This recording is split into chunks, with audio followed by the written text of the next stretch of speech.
কুরআনুল কারীম থেকে আমি আয়াতে কারিমা তেলাওয়াত করেছি। বিসমিল্লাহির রহমানির রহিম। ইয়া আইয়ুহান নাসু উবুদু রাব্বাকুম আল্লাযী খালাকাকুম। রব্বুল আলামিনের ইরশাদ হচ্ছে, হে মানব সম্প্রদায়,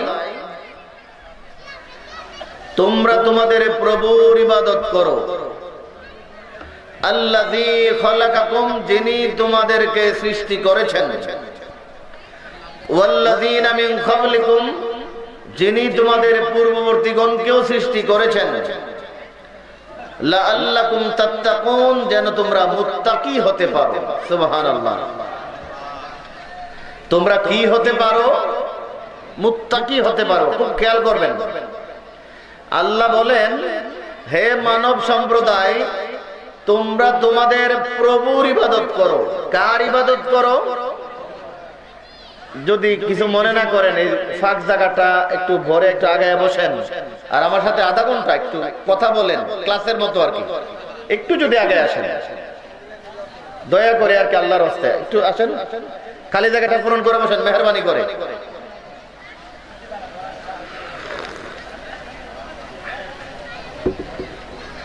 একটু ভাই চাদর ভাই একটু আসেন প্লিজ।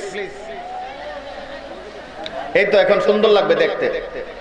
আর যারা দাঁড়িয়ে আছেন মেহেরবানি করে একটু বসেন। হুজুর বসেন, ভালো লাগে না। এই হুজুর থাকলে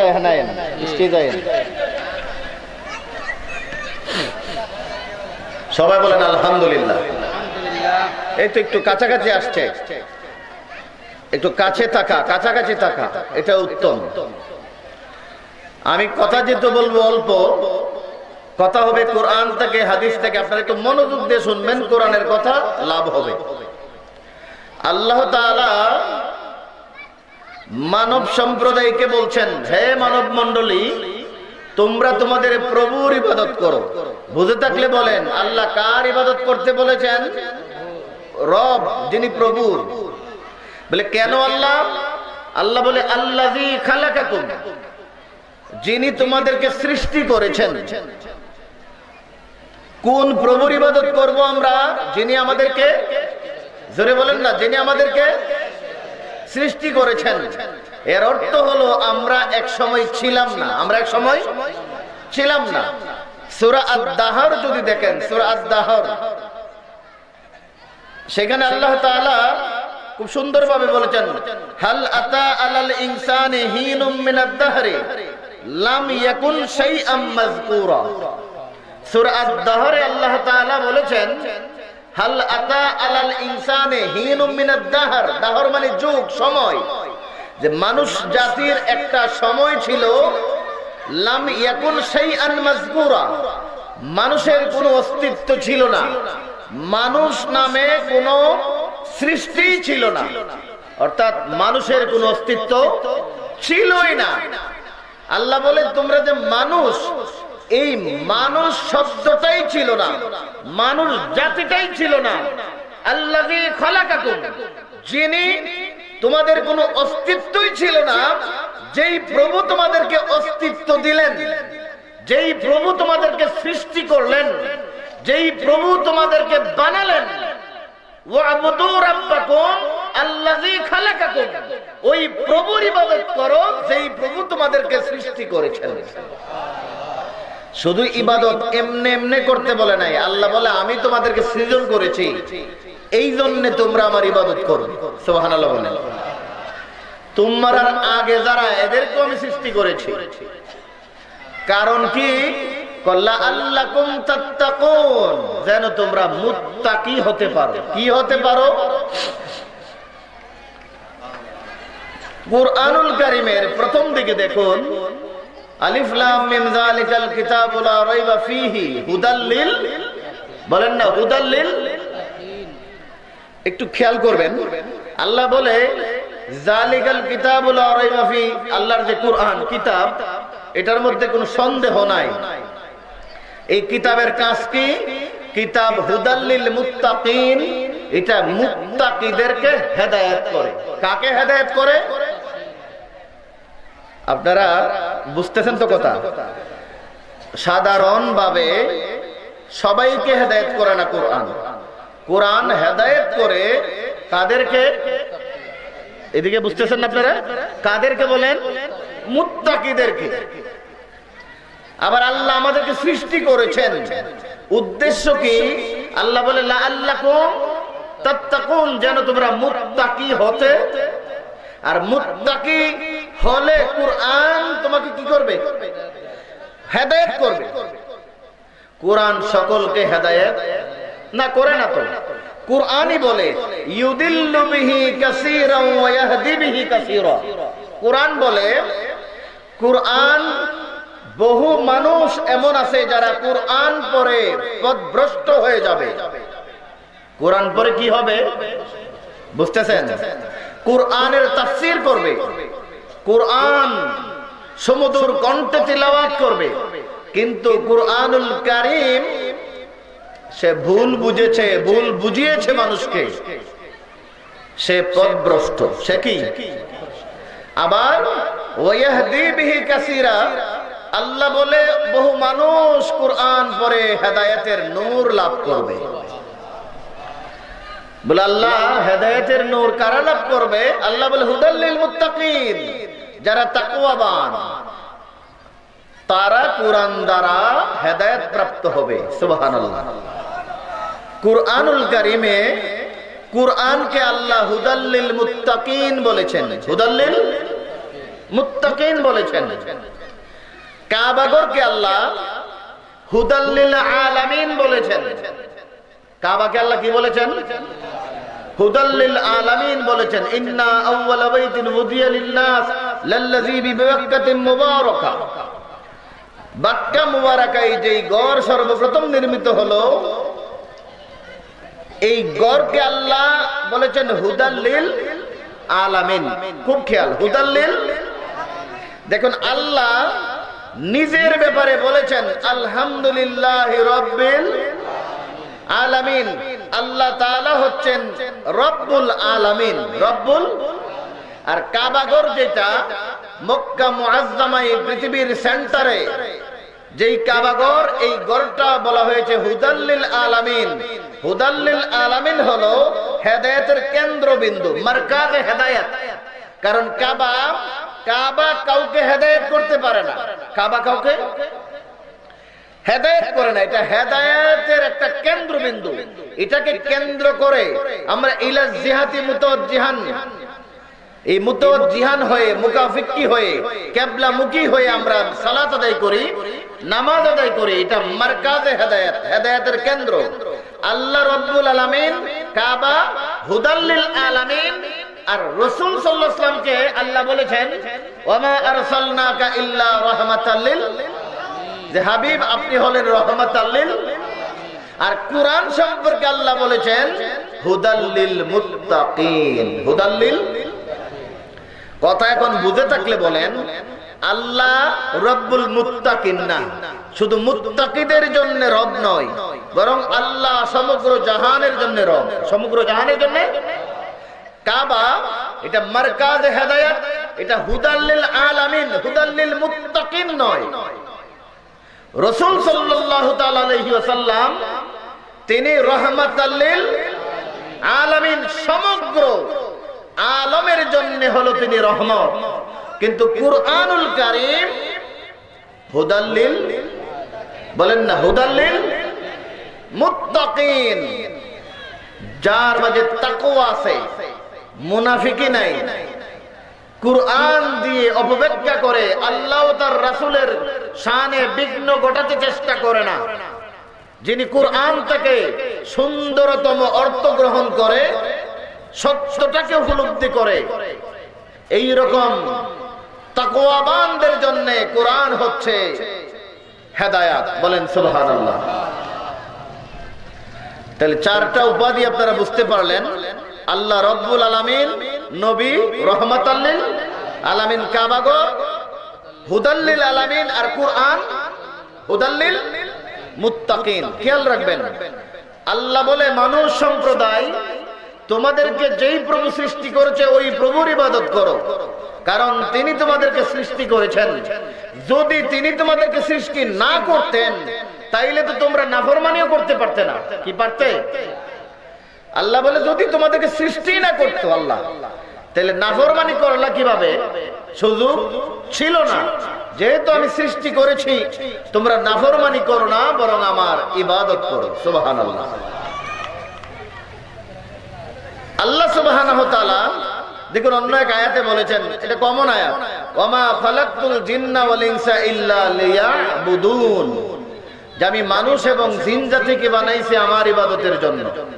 তাহলে প্রশ্ন জাগতে পারে, আল্লাহ তাআলা মানুষ এবং জিন জাতি 18,000 মাখলুকাতের মধ্যে 2টি মাখলুকাত মাত্র, এছাড়া আরো তো 17,998টা মাখলুকাত বাকি থাকবে। হাদিসের বর্ণনা অনুযায়ী কম বেশি হতে পারে, প্রসিদ্ধ বর্ণনা 18,000 মাখলুকাত। তা এখন আল্লাহ বলে আমি মানুষ এবং জিন জাতি বানাইছি আমার ইবাদতের জন্য। আল্লাহ তাআলা বলে বাকি যে আরো সৃষ্টি, ওরা কার ইবাদত করবে? কি বলেন? বাকি মানুষ আর জিন বাদে আর নাই। কিন্তু কোরআন বলছে ইউসাব্বিহু লাহু মা ফিস সামাওয়াতি ওয়াল আরদ। আল্লাহ তাআলা এক আয়াতে বলেছেন যে আসমান জমিনে যা কিছু আছে সবাই আল্লাহ তাআলার তাসবিহ পড়ে। আল্লাহ তাআলা কি পড়ে? তাহলে তাসবিহ পড়লে এটা ইবাদত হয়ে গেল না? ইবাদত হয়ে গেল। ঠিক আছে, মানুষ এবং জিন এই দুইটা জাতিকে আলাদা করলেন কেন? এই জন্য আলাদা করেছেন, অন্য যত জাতি আছে, চন্দ্র সূর্য এমনকি ফেরেশতা কীট পতঙ্গ যা কিছু আছে, এদের ইবাদতের ধরনটা ভিন্ন। ধরুন যদি ফেরেশতার কথা আপনারা ধরেন, ফেরেশতাকে আল্লাহ যেই বিষয়ে হুকুম করবেন তার সাধ্য নাই, এখতিয়ার নাই এটা অমান্য করার।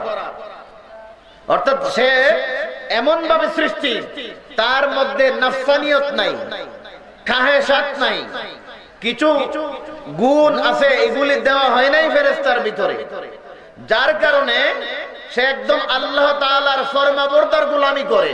কিন্তু মানুষ এবং জিন জাতিকে আল্লাহ এমন ভাবে সৃষ্টি করেছেন, এরা ইচ্ছা করলে আল্লাহর গোলামি করতে পারে, আবার ইচ্ছা করলে আল্লাহর নাফরমানিও করতে পারে। অর্থাৎ সুযোগ আছে, এটা এখতিয়ার দিয়েছেন আমাদেরকে। এই জন্য 18,000 মাখলুকাতের মধ্যে 2টা জাতি যাদেরকে আল্লাহ এখতিয়ার দিয়েছেন, এদেরকে আলাদা করেছেন। সুবহানাল্লাহ বলেন। এই 2 জাতি থেকে আবার আলাদা করে মানুষকে বলেছেন, ও মানব জাতি, স্পেশালি তোমরা আল্লাহর ইবাদত করো। বলে আল্লাহ কেন প্রথমে মানুষ আর জিন একসাথে, এখন আলাদা কেন আমাদেরকে? বলে কারণ আছে, ওয়ালাকাদ কাররামনা বানি আদম। বলেন ওয়ালাকাদ কাররামনা বানি আদম। আল্লাহ বলে শোনো, যদিও আমি বলেছি মানুষ এবং জিন উভয় জাতিকে আমার ইবাদতের জন্য তৈরি করেছি, আমার ঘোষণা হচ্ছে ওয়ালাকাদ কাররামনা বানি আদম, জিন সৃষ্টির সেরা জীব নয়, বরং মানুষকে আমি শ্রেষ্ঠত্ব দান করেছি। বুঝে থাকলে বলেন 18,000 মাখলুকাতের মাঝে কোন জাতি শ্রেষ্ঠ? কয় রাসূল তো বলেছেন যে আমি তোমাদের মতো। আল্লাহ কোরআনে বলেন ওয়ালাকাদ ফাদ্দালনা বাদান নবী আলাল বাদ। একটু খেয়াল করেন, আমি সংক্ষিপ্তভাবে ছেড়ে দিব। আল্লাহ বলেন যে ওয়ালাকাদ ফাদ্দালনা, আমি কিন্তু কোরআনের বাইরে মন গড়া কোনো কথা বলছি না। আল্লাহ বলেন ওয়ালাকাদ ফাদ্দালনা, আমি ফজিলত দিয়েছি, মর্যাদা দিয়েছি। বলে কাকে? বাদান নবী আলাল বাদ, কোন কোন নবীর উপরে কোন কোন নবীকে আমি মর্যাদা দিয়েছি। কথা বুঝতেছেন? সমস্ত সৃষ্টির উপরে মানুষকে মর্যাদা দিয়েছি। ওয়ালাকাদ কাররামনা বানি আদম। আল্লাহর যত সৃষ্টি আছে সকল সৃষ্টির মধ্যে মানুষ শ্রেষ্ঠ। আল্লাহ বলে এই মানুষের মাঝে কাউকে আমি নবুয়তি দিয়েছি, নবী বানাইছি। এই নবীগুলা সাধারণ মানুষের চাইতে শ্রেষ্ঠ। নবীগুলা সাধারণ মানুষের চাইতে কি শ্রেষ্ঠ? আল্লাহ বলেন যে সব নবী আবার সমান না। ওয়ালাকাদ ফাদ্দালনা, আমি আবার মর্যাদা দিয়েছি বাদান নবী আলা বাদ, কোন নবীর উপর কোন নবীকে আমি সম্মানিত করেছি। এখন বুঝে থাকলে বলেন, সব নবীর সম্মান কি এক সমান না ব্যবধান আছে? ব্যবধান আছে। কোন নবী মর্যাদায় বেশি, কোন নবীর চেয়ে। আল্লাহ কই শুধু তাই নয়, আল্লাহু ইস্তাফি মিনাল মালাইকাতি রাসূলাও ওয়া মিনান নাস। সবাই নবী না, আমি মানুষের মধ্যে হইতে কোন নবীকে রাসূল বানাইছি, আবার ফেরেশতাদের মধ্যে হইতেও আমি কাউকে রাসূল বানাইছি। সুবহানাল্লাহ বলেন। আল্লাহু ইস্তাফি মিনাল মালাইকাতি রাসূলাও ওয়া মিনান নাস। আমি ফেরেশতা থেকেও রাসূল বানাইছি, মানুষ থেকেও রাসূল বানাইছি। ফেরেশতা থেকে জিবরাইল, মিকাইল, আজরাইল, ইসরাফিল, বড় বড় ফেরেশতাদেরকে সকল ফেরেশতার উপর সম্মানিত করেছি। আর নবীদের মধ্যে হইতে প্রথম রাসূল আমি দিলাম নূহ আলাইহিস সালামকে। প্রথম রাসূলকে ইন্না আরসালনা ইলাইকা নূহান, যে আমি আপনার মতো নূহ আলাইহিস সালামের কাছে কি করলাম? ওহী প্রেরণ করলাম। এরপরে বড় বড় চারজন, আমার রাসূল তো রাসূল সবার উপরে। এরপরে মুসা, ঈসা, হযরত দাউদ, ওনাদেরকে আল্লাহ তাআলা কি দিলেন? তাওরাত, ইনজিল, জাবুর কিতাব দান করে অন্যান্য সহিফা প্রাপ্ত যারা নবী, তাদের উপরে এই নবী এবং রাসূলকে মর্যাদা দান করেছেন। কথা বুঝতেছেন? প্রথম কথা হইল, সমস্ত সৃষ্টির মধ্যে কারা শ্রেষ্ঠ?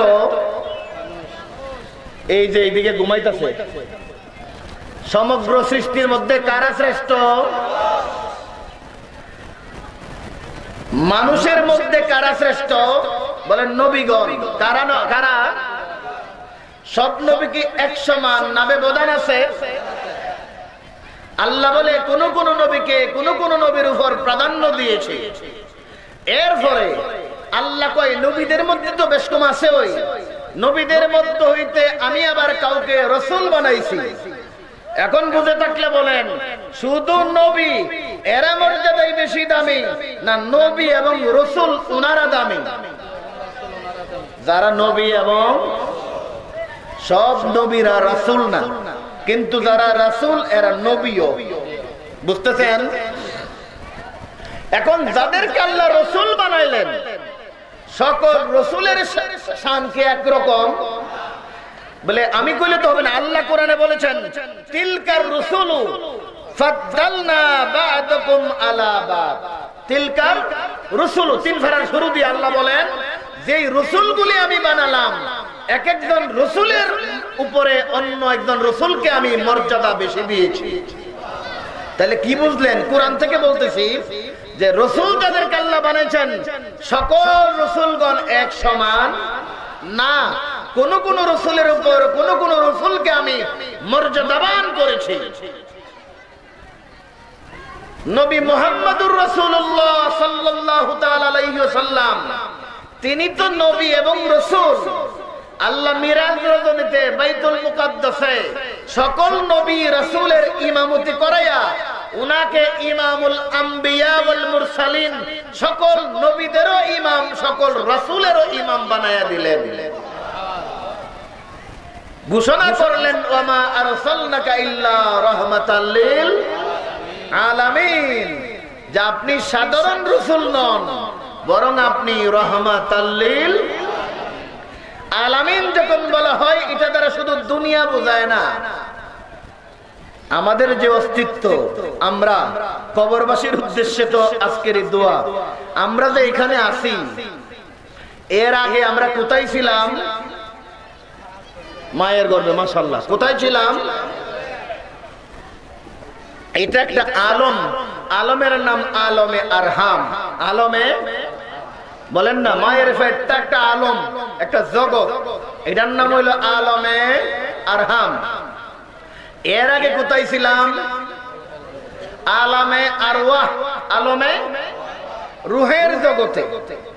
হাদিস থেকে আমরা জানি, আমাদের এই বডি সৃষ্টির বহু বছর পূর্বে আল্লাহ তাআলা আমাদের ভিতরে যে কাল্ব, এই কাল্ব সৃষ্টি করেছেন। এই কাল্বের বহু আগে আল্লাহ আমাদের জন্য রূহ রূহটা আসলে রক্ত মাংস কিছুই না।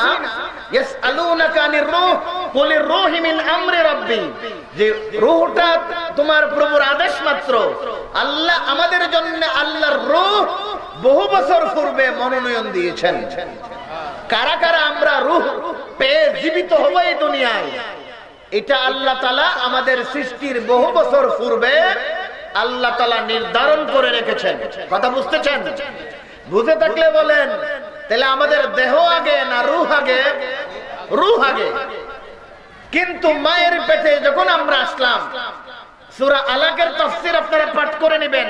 120 দিন 40 দিন পর্যন্ত নুতফা ঘুরতে ঘুরতে রক্তে পরিণত হয় মায়ের পেটে। আরো 40 দিন যখন ঘুরে ঘুরতে ঘুরতে রক্তের টুকরাটা মাংসে পরিণত হয়। মাংসের টুকরাটা 40 দিন ঘুরতে ঘুরতে এটা মানব আকৃতি ধারণ করে। এই জন্য দুনিয়ার কোন ডাক্তার 120 দিন 3 4 12 4 মাসের আগে আলট্রাসাউন্ড করলে কোন অবস্থায় বলতে পারে না এটা কোন জাতি, ছেলে না মেয়ে। আল্লাহর কোরআনের ব্যাখ্যা হচ্ছে যে 4 মাস পরে আল্লাহ মায়ের পেটে আমাদেরকে সূরত দান করেছেন। সূরত দান করার পরে আমাদের ভিতরে রূহ দিয়েছেন। কি দিয়েছেন? এখন আমার প্রশ্ন আপনাদের কাছে, বলেন, আমরা যখন দুনিয়াতে আসি, আসার পরে আমাদের জন্ম তারিখ লেখা হয়। কি তারিখ? ডেট অফ বার্থ, জন্ম নিবন্ধন। ও আজকে এত তারিখে জন্ম হইল, বয়সটা এখান থেকে ধরা হয়। ধরা হয় কিনা বলেন? এখন আমার প্রশ্ন, যেই দিন আমার জন্ম, এই দিন থেকে আমার জীবন শুরু না জীবন আরো আগে থেকে? কথা মনে বোঝেন নাই? বুঝছেন কথা? পৃথিবীর এমন কোন রেকর্ড নাই যে মায়ের পেটে শিশুটা মরা ছিল, ভূমিষ্ঠ হওয়ার পরে জিন্দা হইছে। এটা কি সম্ভব? মা টের পায় পেটের মধ্যে শিশু জিন্দা না মরা, ডাক্তারও বুঝতে পারে। মায়ের পেটে যদি কোনো শিশু মারা যায়, কোন সিস্টেম নাই দুনিয়াতে আসার পরে জীবিত হবে। তাইলে বলেন, বুঝে থাকলে আমাদের জন্ম তারিখ লিখি জন্মের পর, কিন্তু এটা আমাদের জীবনের শুরু না। জীবনের শুরুটা জন্ম থেকে না, জন্মের আরো কয়েক মাস আগে। কথা বলেন, জীবনের শুরু কি জন্ম থেকে না আমার জীবন আরো আগে থেকে? এই বডির জীবনে আরো আগে থেকে। আলামে আরওয়ার অবস্থা বললে অনেক আগে। কারণ কোরআন বলে আল্লাহ আমাদেরকে জমা করে বলছিল, আলাস্তু বিরাব্বিকুম, আমি কি তোমাদের প্রভু নই? ক্বালু বালা, আমরা বলছিলাম হ্যাঁ আপনি আমরার প্রভু। তাহলে কি বুঝলেন? ওইখানেও আমাদের একটা জীবন ছিল, কিন্তু দেহ ছিল ছিল না। জীবন ছিল কিনা বলেন? এবং সেইখানে আমরা আল্লাহকে আল্লাহ হিসাবে মেনেছি। আলাস্তু বিরাব্বিকুম, আল্লাহ বলে যে তোমরা, আমি কি তোমাদের প্রভু নই? আমরা বলেছিলাম হ্যাঁ আল্লাহ আপনি আমাদের প্রভু, আপনি আমাদের প্রভু। এই প্রভুটা রব, রব্বিকুম। এই জন্যই দেখেন কোরআনের একদম শুরুতে আলহামদুলিল্লাহি রাব্বিল আলামিন, প্রথম আয়াতে রব সম্পর্কে কথা। কি সম্বন্ধে কথা? রব্বুল আলামিন, রব্বিল, বুঝতেছেন না? কারণ এই রবের ইকরারটা আমরা আলামে আরোহাতে দিয়ে আসছি। এই জন্য আল্লাহ শুরুটা করলেন আলহামদুলিল্লাহি রাব্বিল। আর একদম কোরআনের লাস্টের সূরা, সূরা নাস যদি দেখেন, সেইখানেও আছে কুল আউযু বিরাব্বিন নাস, আমি আশ্রয় চাই মানুষের রবের কাছে। কোরআন শুরু করলো রব দিয়া, কোরআন শেষ করলো রব দিয়া। কারণ আমার সৃষ্টির প্রথমে দেহ যখন ছিল না, মাও যখন রূহ জগতে ছিল, মানুষের রূহের বয়স সবার সমান, সেই সময় আল্লাহ বলে আলাস্তু বিরাব্বিকুম, ও সৃষ্টি তোমরা শোনো, আমি কি তোমাদের প্রভু নই? আমরা যখন পৃথিবীতে আসলাম, সিস্টেম অনুযায়ী মায়ের পেট হয়ে দুনিয়ায় আসলাম, আমরা যখন প্রভুকে ভুলে গেলাম, আল্লাহ আমাদেরকে ডাক দেয়, ইয়া আইয়ুহাল ইনসান মা গাররাকা বিরাব্বিকাল কারীম, ও মানব জাতি, তোমরা তোমাদেরকে কিসে তোমাদের প্রভু থেকে ভুলায় রেখেছে? কারণ তোমরা তো আমার ওয়াদা দিছিলা আমি তোমাদের প্রভু, এখন তোমরা আমাকে বলে আসো কেন? এখন আমরা বলে থাকি না, এই যে এত কইরা ওয়াজ করলো কি সবাই ওয়াজ শুনবে? কারো কারো জরুরত আছে, ওয়াজে আসা সবার জন্য ফরজ না, কি বলেন? কিন্তু অবসর তাইকা স্বেচ্ছায় যদি কেউ না আসে এটা ওনার জন্য লাভও হবে না, কি বলেন? এই জন্য আল্লাহ বলে, বান্দা তুমি তো আমাকে প্রভু বলেছিলে, আমি কত মায়া কইরা তোমারে মায়ের পেটে একটা সুরত দিয়া সুন্দর করে পাঠাইলাম। আল্লাযী খলাকাকা ফাসাওয়াকা ফাআদালাক ফি আইয়ি সূরাতিন মা শাআ রাক্কাবাক। আল্লাহ বলে, বান্দা চিন্তা করে দেখো, তোমাকে আমি কত সুন্দর করে আকৃতি দিলাম, দেহটাকে সুঠাম করলাম, চোখ নাক কান কপাল হাত পা দিয়া সুসজ্জিত করলাম। তুমি যখন দুনিয়াতে এসে একটু বড় হলে, ছোটকালে তো তোমারে কত আদর করে লালন পালন করলাম, তুমি খাবার চাইতেও পারো না, বলতেও পারো না খাবার দাও, ওয়া শুধু করো, তোমার চাইতে হয় না। মায়ের কলিজার মধ্যে এমন রাডার আমি ফিট করে দিয়েছি আল্লাহ, তোমার উয়া শব্দ শুনলে মা বুঝতে পারে তোমার খাদ্যের প্রয়োজন, মা দৌড়ে এসে তোমার খাবারের ব্যবস্থা করে। এই সিস্টেম তোমার মা করে নাই, মার মাধ্যমে আমি আল্লাহ তোমার জন্য করেছি। আল্লাহ বলে, ইয়া আইয়ুহাল ইনসানু মা গাররাকা বিরাব্বিকাল কারীম। তোমার যেই প্রভু এত দয়ালু, যেই প্রভুর এত মায়া, যেই প্রভু তোমাকে এত ভালোবাসে, তুমি শিশু খেতে পারো না, মুখে দাঁত নাই, এই জন্য তোমার ঠান্ডা লেগে যেতে পারে, বেশি গরম দিলে মুখ পুড়ে যেতে পারে। আমি মায়ের বুকের মধ্যে বেশি গরমও না, ঠান্ডাও না, বেশি মিষ্টিও না, তিতাও না, খুব মজাদার দুধের ব্যবস্থা করেছি, দাঁত ছাড়াই যেন তুমি অনায়াসে পান করতে পারো। তোমাকে কে ভুলাইলো? তুমি কেন মনে করো না বান্দা যে আমি তোমার জন্য কি সিস্টেম চালু করছি? কিছুদিন পর তোমার এই দুধ খাওয়া বন্ধ, একটু একটু শক্ত খাবার খাইতে হবে। আমি এই জন্য মুখের দাঁত ছিল না, সুন্দর করে তোমার দাঁতের ব্যবস্থা করছি। দাঁত আমাদের দুই রকম, ভাগ বাল্যকের দাঁত সব চুকা চুকা, বুঝলেন, সরু, মানে ওরা শুধু গুস্ত খায়, তৃণলতা খায় না, বুঝতেছেন? বাঘ সিংহ এরা কি খায়? মানে এই ধরনের খাবার খায়, গুস্ত, ঘাস খায় না, এই জন্য মাংস খাওয়ার উপযোগী এদের সরু দাঁত। আবার কিছু কিছু প্রাণী আছে গুস্ত খায় না, গরু ছাগল, এরা কি খায়? ঘাস খায়, লতা পাতা খায়, খড়কুটা খায়, এই জন্য লতা পাতা খাওয়ার জন্য সেপ্টা সেপ্টা দাঁত। ও মানব জাতি, তোমার আমি কত ভালোবাসি, তুমি তো মুরগিও খাবে, গরু গোশত খাবে, আবার শাক সবজি লতা পাতাও খাবে।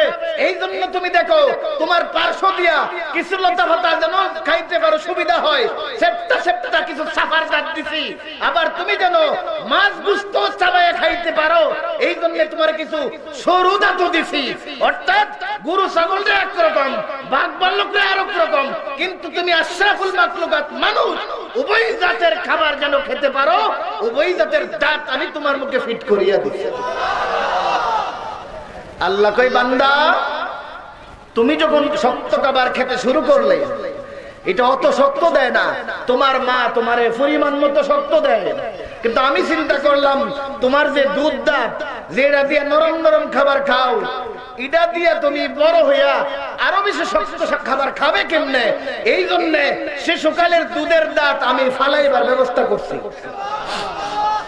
আমাদের 3 তারিখ মনে রেখে দাঁত ফেলতে হয়, অটোমেটিকলি শিশুর বয়স যখন 6-7 বছর হয়, অটোমেটিক দাঁত নড়তে পারে, একটা একটা করে দাঁতগুলি পড়ে যায়। কথা বুঝতে পেরেছেন? যখন এটা পড়ে যায়, আল্লাহ কয় এখন একটু মজবুত দাঁত, 70 বছর 80 বছর 100 বছর তুমি যদি বাঁচো, তোমার এই দাঁত ইউজ করতে হবে ওই আগের দুধের দাঁতের তুলনায় আর একটু শক্ত দাঁত আমি তোমার মুখের মধ্যে দিয়ে দিলাম। এত সুন্দর ব্যবস্থা আমি করলাম। ইয়া আইয়ুহাল ইনসান মা গাররাকা বিরাব্বিকাল কারীম। ও মানুষ, এত ভালোবাসা আমি তোমার জন্য দিলাম, তুমি কি করে আমাকে ভুলে গেলে? কত সুন্দর ব্যবস্থা তোমার জন্য আমি করলাম, আমার শ্রেষ্ঠ গ্রন্থ কুরআন দিলাম, তোমাদের ভালোবাসা শিখাইবার জন্য সর্বশ্রেষ্ঠ নবী মুহাম্মদ সাল্লাল্লাহু আলাইহি ওয়াসাল্লামকে দিয়ে দিলাম। সুবহানাল্লাহ বলেন।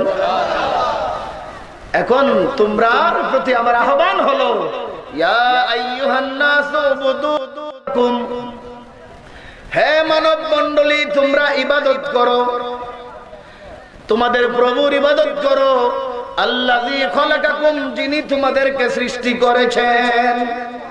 যিনি তোমাদেরকে কি করতে হবে আমাদের বলেন? ইবাদত। কি করতে হবে? আচ্ছা, ইবাদত। ইবাদতের মধ্যে সবচাইতে শ্রেষ্ঠ ইবাদতের নাম কি? নামাজ। মাশাআল্লাহ বলেন মাশাআল্লাহ। আপনারা বুঝে গেছেন। আমি কিন্তু নামাজ সম্পর্কে ওয়াজ করার উদ্দেশ্য নয়, আমরা যে মানুষ হইছে কিনা চিন্তা করলে বুঝে যাবেন। আল্লাহ নামাজ সম্পর্কে কোরআনে তো অনেক আয়াত, আগে যে আমাদের হুজুরের ছেলে ওয়াজ করলো না 82-83 আয়াতের কথা, সূরা আল মুমিনুনের সূরাতে আল্লাহ বলেন, কাদ আফলাহাল মুমিনুন আল্লাযীনা হুম ফি সালাতিহিম খাশিউন। মনোযোগ আছে না নাই? আল্লাহ বলে ওই মুমিনগণ সফল কাম যারা নামাজের মধ্যে বিনয়ী খুশুর সাথে যারা নামাজ পড়ে। খুব খেয়াল, খাশিউন, নামাজের মধ্যে তাদের এমন একটা অবস্থা হয় খুশু খুজুর সাথে, অর্থাৎ এমন একটা হালের সাথে নামাজ পড়ে যখন তার দিলের মধ্যে আল্লাহ ছাড়া কেউ থাকে না। নামাজে যখন আমরা দাঁড়াই, যাই নামাজের দোয়া করছেন না, এটা কোরআনের আয়াত, ইন্নী ওয়াজ্জাহতু ওয়াজহিয়া লিল্লাযী ফাতারাস সামাওয়াতি ওয়াল আরদা হানিফাও ওয়া মা আনা মিনাল মুশরিকিন। ইন্নী ওয়াজ্জাহতু, আমি মুতাওয়াজ্জিহ হলাম, ওয়াজহিয়া লিল্লাযী, ওই সত্তার দিকে, আল্লাযী ফাতারাস সামাওয়াতি ওয়াল আরদ, যিনি আসমান এবং জমিন সৃষ্টি করেছেন। হানিফাও, আমি হানিফ হয়ে, ওয়া মা আনা মিনাল মুশরিকিন, আমি মুশরিকদের অন্তর্ভুক্ত নই। বলেন সুবহানাল্লাহ। নারে তাকবীর, নারে রিসালাত, নারে রিসালাত। হযরত গাউসিয়া এই চাঁদো না বিশাল হুজুরের আগমন, হুজুর কেবলার আগমন এই মাহফিলের পক্ষ থেকে, এই মাহফিলের পক্ষ থেকে বাবা নারে তাকবীর, নারে রিসালাত, আহলে সুন্নাত ওয়াল জামাত। বাবা পড়ো পড়ো, আর 10 মিনিট মৃত্যু দিলা, 10টা মিনিট আমার আব্বা লাগে।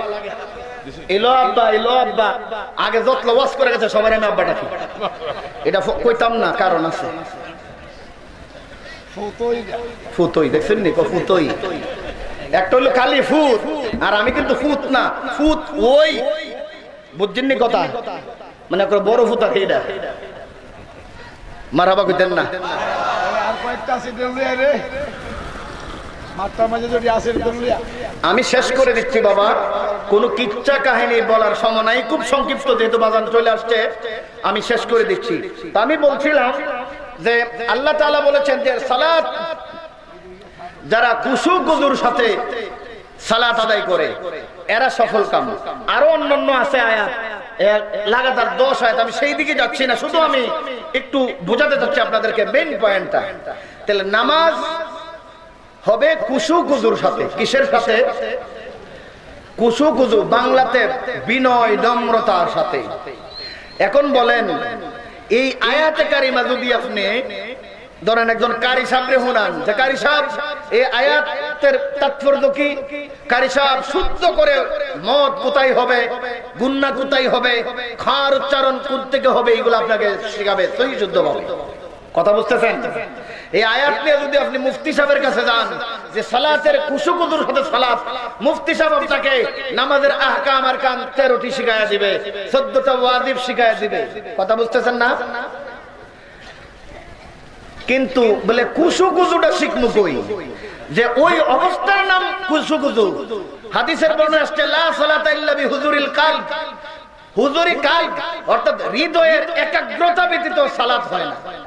মানে কি? সালাত আল্লাহর দরবারে কবুল হবে না যদি সালাতের মধ্যে, রাসূল বলেছেন আসসালাতু মিরাজুল মুমিনিন, সালাত মুমিনের জন্য মিরাজ। এটা তো সাত্বিকানি কথা না। রাসূল মিরাজ তো দুনিয়ায় করে নাই, সাত আকাশ পাড়ি দিয়ে সিদরাতুল মুনতাহার উপরে লা মাকানে শুধু নয়, আরশে আজিমে শুধু নয়, আল্লাহ বলে কাবা কাউসাইনি আও আদনা, শুধু দুই দুনুকের কাছে নয়, আও আদনা বানা আও আকরাব। আল্লাহ এবং রাসূল কত নিকটে আল্লাহ জানেন আর রাসূল জানেন। ওই অবস্থার নাম হলো মিরাজ। বান্দা, তুমি যখন সালাত আদায় করবে বিনম্রভাবে খুশুর সাথে, তুমি সিজদা করবে তোমার মসজিদে, সিজদা করবে মুসাল্লায়, তোমার মিরাজ হয়ে যাবে ওই আল্লাহ তাআলার সাথে। রাসূল মিরাজ করেছেন আরশে আজিমের উপরে, তোমার মিরাজ হয়ে যাবে তোমার নামাজের সিজদায়, যদি নামাজটা মিরাজ হয়। তাহলে ওই যে খুশুর সাথে আপনি সালাত পড়বেন, মুফতি সাহেব ওই অবস্থা শিখাতে পারবে না যদি শুধু মুফতি হয়। কারি সাহেব ওই অবস্থা শিক্ষা দিতে পারবে না। পৃথিবীর কোন বিশ্ববিদ্যালয়ে এই অবস্থা শেখানো হয় না। ওই অবস্থা শেখানো হয় আল্লাহর ওলিদের খানখায়। অবস্থা কই শেখানো হয়? অর্থাৎ যিনি অবস্থা নিয়ে নামাজ পড়তে পারে, যিনি মুত্তাকি বনেছেন, তিনি এই অবস্থাটা আরেকজনের শিখাইতে পারেন। কথা বুঝতেছেন? ওই অবস্থাওয়ালা মানুষ যারা, তারা আসল মুত্তাকি, তাদের সম্পর্কে আল্লাহ বলেছেন তারা হলো আউলিয়া আল্লাহ, আল্লাহর ওলি। সুবহানাল্লাহ বলেন। এখন আমি খুব সংক্ষিপ্ত ভাবে বলছি যে, কারণ ওই আপনি যদি ওই নামাজটা বিশুদ্ধ অন্তরে পড়তে চান, কোন না কোন আল্লাহওয়ালা মানুষের সান্নিধ্যে যাওয়া। এখন দেখেন কৌশলগত ভাবে কিছু মানুষ এমন আছে যে তোমরা মিরান শাহর দরবারে যাইও না, গেলে মাজারে গেলেই শিরক হবে, বাবা শাহজালালের কাছে যেও না, গেলেই শিরক হবে। উদ্দেশ্য কি জানেননি? উদ্দেশ্য হলো তারা ওই গান থেকে ফিরাইতে পারলে হাজারো রাকাত নামাজ পড়লেও দিলের ওই অবস্থা কায়েম হবে না, নামাজ পড়েও সফলতা আসবে না। কথা বুঝতেছেন? এই জন্য কৌশল করিয়া দেখবেন কিছু মানুষ আছে নামাজের দিকে ডাকে, কিছু মানুষ আছে ইসলামী আন্দোলনের দিকে ডাকে, কিছু মানুষ আছে ভালো কাজের দিকে ডাকে। শুধু না করে তোমরা ওলির দরবারে কচুয়া কিন্তু যাইও না, অসুবিধা আছে। দাঁতমন্ডলও যাইও না, গেলে অসুবিধা। অসুবিধাটা কি আপনাদেরকে বলে দেই, মন থাকবে তো? অসুবিধাটা হইল যদি আপনি ওলির কাছে যান, আপনার দিলের অবস্থা পরিবর্তন হয়ে যাবে, আপনার সালাত মিরাজ হয়ে যাবে, তাইলে ওই দুশমনের রাসূলদের চক্রান্ত হাসিল হবে না। কথা বুঝতেছেন? কারণ সূরা তাওবা স্টাডি করলে আপনারা দেখবেন রাসূল যখন মক্কা থেকে মদিনার দিকে যান, মসজিদে কুবা উসসিসা আলাত তাকওয়া, খুব সংক্ষিপ্ত, তাকওয়ার উপর একটা মসজিদ নির্মাণ করলেন, এটা মসজিদে কুবা। রাসূল সাহাবীদের দিয়ে সালাত আদায় করতে লাগলেন। রাসূলের নূরানি চেহারা দেখে দেখে হৃদয় শান্ত হতে লাগলো। একদল মুনাফিক, তাদের সহ্য হলো না যে নবী মুহাম্মদ সাল্লাল্লাহু আলাইহি ওয়াসাল্লাম দেখা যায় মসজিদে কুবা বানিয়ে এখানে বিশাল বাগান সাজিয়ে ফেলতেছে। নামদারি মুসলমান ছিল, তারা নবীর সাথে হিংসা করে অনতি দূরে আরেকটা মসজিদ বানাইলো। কি বানাইলো? স্বাভাবিকভাবে মসজিদ বানানো ভালো কাজ না মন্দ কাজ? জোরে বলেন না, কি কাম? মসজিদ বানায়া নামাজের দিকে ডাকে। কিসের দিকে ডাকে? নামাজের দিকে ডাকে। মসজিদ বানাইছে, ভালো কাজ না? হাদিসে আছে যে দুনিয়ায় মসজিদ বানাবে, জান্নাতে আল্লাহ তার জন্য ঘর বানাবে। তাহলে এরা কত সুন্দর মসজিদ বানাইছে, নামাজের দিকে ডাকে। আল্লাহ তাআলা দেখতেছেন আরশের মালিক, যাই হাবিব আমার, ওই যে আরেক পার্টি মসজিদ বানাইছে আমার ঘর, খুব ভালো কাজ, নামাজের লাগি ডাকে, খুব ভালো কাজ। কিন্তু আমি আল্লাহ আলিমুম বিযাতিস সুদূর, আমি দেখতে পেয়েছি তারা নামাজ হলো বাহ্যিক, কিন্তু মূলে অন্তরে হলো আপনি রাসূল থেকে কিছু মুসলমানদেরকে দূরে সরাইয়া অন্য মসজিদে নিয়া দুশমনের রাসূলই যেন শিক্ষা দেয়। আল্লাহ অর্ডার করলেন, সূরা তাওবা স্টাডি করলে পেয়ে যাবেন, এটাকে বলা হয়েছে মসজিদে জিরার, যেটা ক্ষতিকর মসজিদ। ইয়া রাসূলুল্লাহ, আপনি আপনার সাহাবীদেরকে পাঠান, এটা যদিও নামে মসজিদ, এটা ভালো মসজিদ না। যেই মসজিদ রাসূল থেকে দূরে সরায়, যেই খতিব মিম্বরে বসে রাসূল বিরোধী কথা বলে, যেই লোক কোরআনের তাফসীরের নামে রাসূলের মন্দ বলতে চায়, রাসূলের মন্দ বলতে, এটা আমার কোরআন মানে না, আপনি ওই মসজিদটাকে জ্বালিয়ে দেন। মসজিদটা কি করলেন? জ্বালায়া দিলেন। উমা বাহ্যিকভাবে মসজিদ ভালো ছিল, নবী বিরোধী হওয়ার কারণে নবী থেকে যদি মসজিদে দূরে সরায়, নবী থেকে নামাজ যদি আপনাকে দূরে সরায়, বুঝতে হবে আল্লাহ এতে খুশি হবেন না। সূরা তাওবা তার জ্বলন্ত প্রমাণ। এই জন্য আল্লাহর হুকুমে রাসূল সেই মসজিদ জ্বালায়া দিলেন। সুবহানাল্লাহ বলেন। আপনারা বুঝতে পারতেছেন তো? বর্তমান জমানায় এমন আছে, একদল মানুষ নামাজের দিকে ডাকবে, খুব নামাজে আসো, একদল লোক মসজিদের দিকে ডাকে, তো মসজিদে আসো।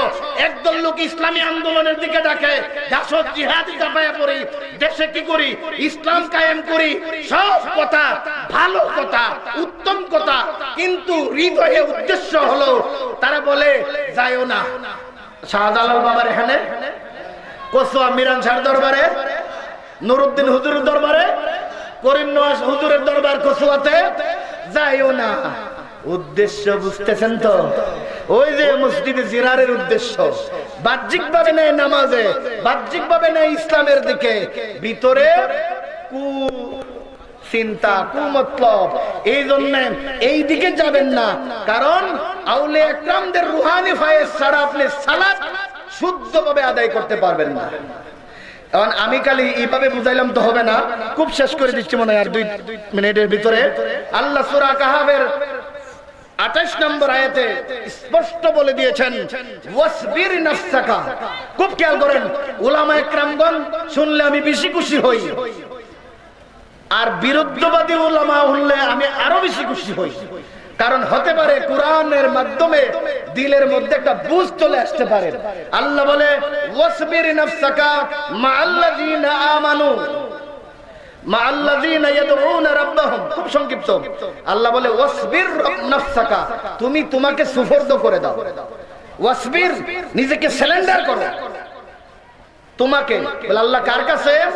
মাআল্লাযীনা, ওই সকল লোকের কাছে, ইয়াদউনা রাব্বাহুম বিল গাদাতি ওয়াল আশি ইউরিদুনা ওয়াজহাহু, যে সকাল সন্ধ্যায় আল্লাহকে ডাকে, যে আল্লাহর সন্তুষ্টি চাই, তুমি তোমাকে তার কাছে সুফর্দ করে দাও। আপনাদের কি ধারণা আল্লাহর ওলি হযরত সৈয়দ মিরান শাহ তাতারী রাহমাতুল্লাহি আলাইহি তিনি আল্লাহর সন্তুষ্টি অর্জন করতে পেরেছেন কিনা বলেন? আল্লাহ তাআলা বলেন ওই রকম মানুষ পাইলে তার দরবারে তুমি নিজেকে কি করো? সুফর্দ করো, সারেন্ডার করো তার দরবারে। তখন মোল্লার ফতোয়া ওলি থেকে দূরে থাকবেন না আল্লাহর ফতোয়ায় ওলির দরবারে বেশি বেশি যাবেন? বলে কেন আল্লাহ যে আমি মানুষের কাছে যাবো কেন? আল্লাহরই জিজ্ঞান।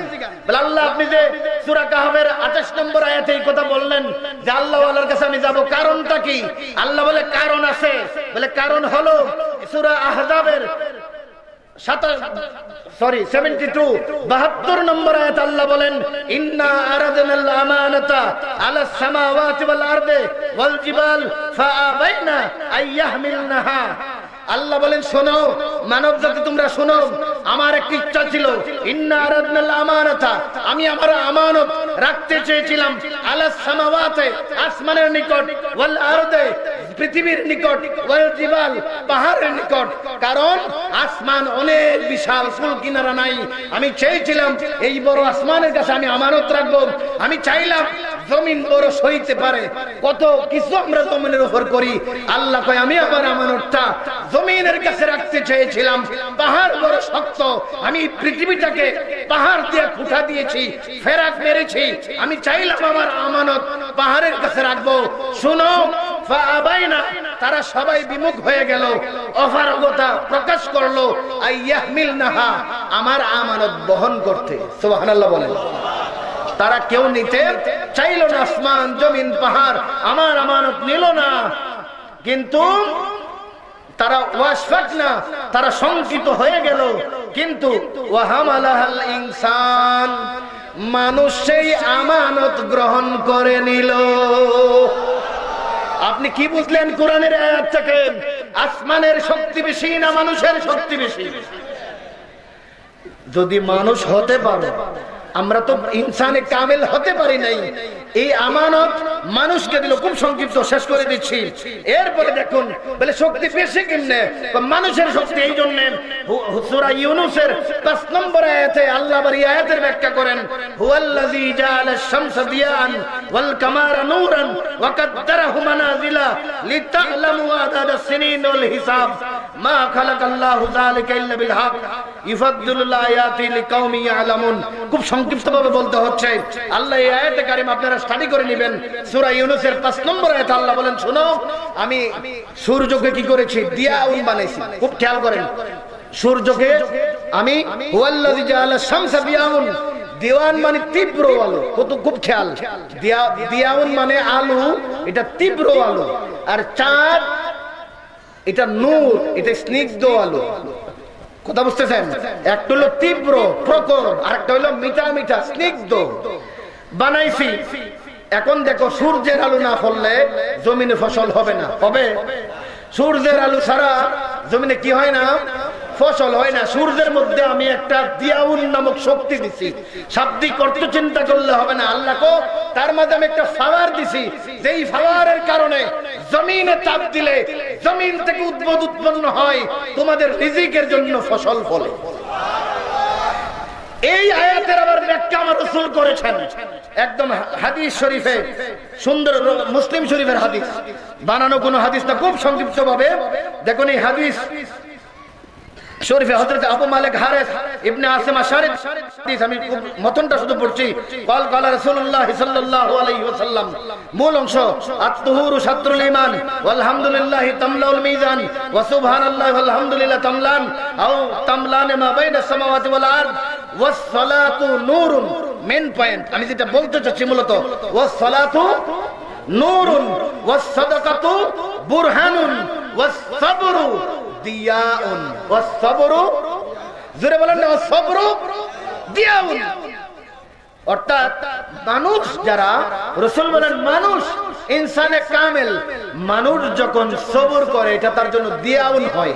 আর সৈয়দ মিজান সাদাতের রাহমাতুল্লাহ আলাইহি ইতিহাস পড়েন না, শাহজালাল মুজাররদের ইতিহাস পড়েন, সুদূর ইয়ামান থেকে বাংলায় আসলেন, মুজাররদ রয়ে গেলেন, কত ধৈর্য ছিল তা।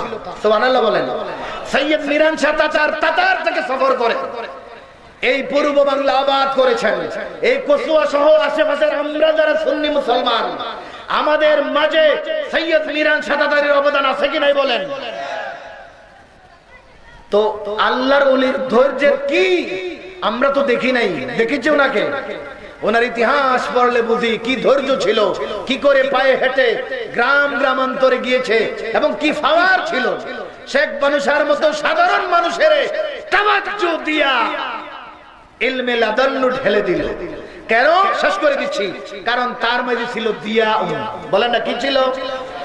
চন্দ্রের নূরও ছিল, সূর্যের দিয়াউনও ছিল। এই জন্য আল্লাহর ওলিরা আল্লাহর ক্ষমতাই ক্ষমতাবান।